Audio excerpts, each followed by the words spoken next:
E study education या शैक्षणिक YouTube चॅनलवर तुम्हा सर्वांचं पुन्हा एकदा स्वागत आहे. तर बघा, इयत्ता 6वीचा अभ्यासक्रम 2026-27 या शैक्षणिक वर्षापासून बदललेला आहे. तर आज आपण या व्हिडिओच्या माध्यमातून इयत्ता 6वी भूगोल विषयातील भारतीय भूगोलाचा इतिहास या धड्याचा स्वाध्याय संपूर्ण प्रश्नोत्तरे स्पष्टीकरणासहित पाहणार आहोत. तर अजूनही आपण आमच्या यूट्यूब चॅनलला सबस्क्राईब केलेलं नसेल तर सबस्क्राईब करा. चला तर आपण व्हिडिओला सुरुवात करूया.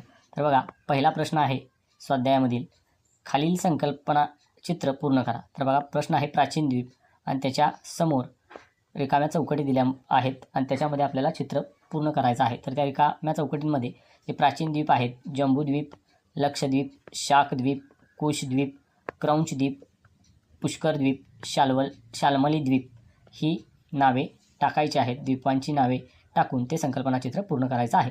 तर बघा, पुढचा प्रश्न आहे प्राचीन भौगोलिक संकल्पना.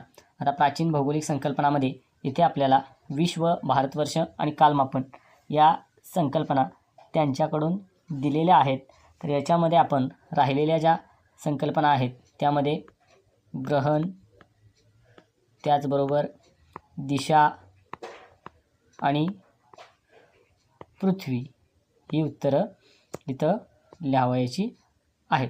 तर बघा, पुढचा प्रश्न आहे कंसातील योग्य शब्द निवडून खालील विधाने पूर्ण करा. कंसामध्ये शब्द आहेत पुष्कर, आशिया आणि पृथ्वी. तर बघा, पहिला प्रश्न आहे जम्बूद्वीपाचा टिंबटिंब खंडात सर्वात जास्त भाग आहे. तर याचं उत्तर आहे जम्बूद्वीपाचा आशिया खंडात सर्वात जास्त भाग आहे.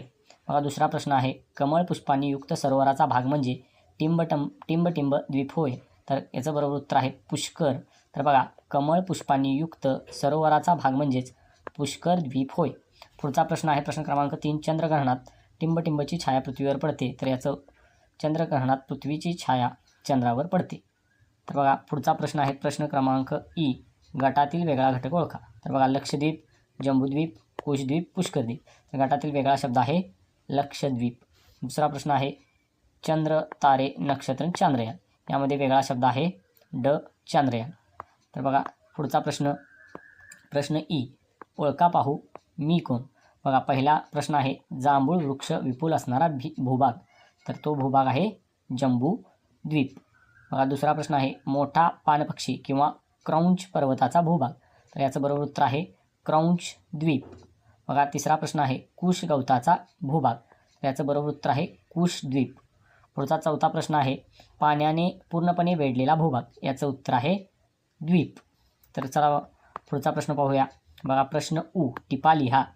पहिला प्रश्न आहे विश्व, याविषयी टीप लिहायची आहे. तर याचं उत्तर आहे विश्व व त्याची निर्मिती याचा विचार प्राचीन भारतीय साहित्यात मांडला आहे. वेदांमध्ये विश्वनिर्मितीचे सखोल विवेचन आहे. विश्वनिर्मितीच्या प्रक्रियेत वात, आकाश, सूर्य, चंद्र व इतर खगोल तयार झाले असे मानले आहेत. वेदांमध्ये पृथ्वीचा उल्लेख पृथ्वी किंवा धरणी म्हणून केलेला आहे. पुराणामध्ये विश्वाला बाह्यांतर असे संबोधले आहे. तर ही विश्वबद्दलची टीप आहे. तर बघा, असेच विविध स्वाध्यायांचे व्हिडिओ तुम्हाला हवे असतील तर कमेंटमध्ये विषय आणि इयत्ता टाका, त्या पाठावरचे स्वाध्याय आपण बनवू. तर बघा, पुढचं आहे पृथ्वीविषयी टीप लिहायची आहे. तर बघा, पृथ्वीविषयी टीप, प्राचीन भारतीय विचारवंतांना पृथ्वी वक्राकार असलेली कल्पना होती. इसवी सन पूर्व 6व्या शतकात पृथ्वीचा व्यास सुमारे 13,000 किलोमीटर असावा. प्राचीन भारतीय ग्रंथांमध्ये पृथ्वीचे वर्णन केले आहे. प्राचीन भारतीय ग्रंथानुसार मेरू पर्वत पृथ्वीच्या मध्यभागी स्थित आहे. तसेच पृथ्वीवरील 4 समुद्रांचा उल्लेख आहे. अशा पद्धतीनं पृथ्वीबद्दलची टीप थोडक्यात लिहिलेली आहे. बघा, पुढचा आहे द्वीपविषयीची टीप किंवा थोडक्यात माहिती. तर बघा, द्वीप, प्राचीन भारतीयांनी द्वीप ही संकल्पना मांडली. द्वीप म्हणजे नैसर्गिकरित्या पाण्याने वेढलेला भूभाग होय. मग यामध्ये जम्बूद्वीप, लक्षद्वीप, शाकद्वीप, कुशद्वीप, क्रौंचद्वीप, पुष्करद्वीप, शाल्मली द्वीप हे विविध प्राचीन द्वीप आहेत. जम्बूद्वीप हा सर्व द्वीपांच्या मध्यभागी आहे. कमळ पुष्पांनी युक्त सरोवर पुष्कर द्वीपमध्ये आहेत. कुशद्वीप हे कुश गवतांनी व्यापले आहे. तर बघा, शेवटचा प्रश्न ग्रहण याविषयीची टीप. तर बघा, पृथ्वीची छाया चंद्रावर पडते व ती वर्तुळाकार असते. यावरून पृथ्वी गोलाकार आहे याचे ज्ञान प्राचीन भारतीयांना होते आणि या काळामध्येच ग्रहण, स्पर्श, खग्रास, खंडग्रास, मोक्ष या ग्रहणविषयक संज्ञा रूढ झालेल्या आहेत. तर अशा पद्धतीनं आपण भारतीय भूगोलाचा इतिहास या पाठाचा स्वाध्याय पाहिलेला आहे. धन्यवाद.